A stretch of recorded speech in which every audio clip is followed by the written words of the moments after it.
এটা সহ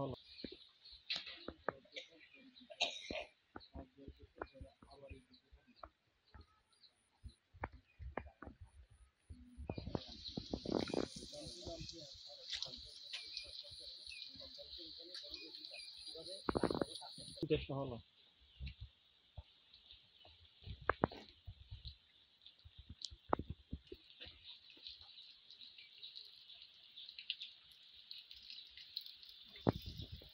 আমার ঘরটা নদীর পানিতে বিলীন হয়ে গেছে। আমি প্রায় 10-15 লক্ষ টাকা ঘরটা করেছিলাম। এখন তো আমার ছেলেও নাই, দুটো মেয়ে, আমি বহুত দূরে দূরে বিয়ে শাদি দিয়ে দিছি, কেউ নাই। এখন আমার আর্থিক সহযোগিতা কামনা করি। নদীগর্ভে বিলীন হয়েছে। আপনারা দেখতে পাচ্ছেন যে ওনার অন্তত এখানে মিনিমাম 10 লক্ষ টাকার উপরের ক্ষতিগ্রস্ত হয়েছে। আমি গরিব মানুষ, আমার কিছু নেই, আর এটাই আমার সম্পদ।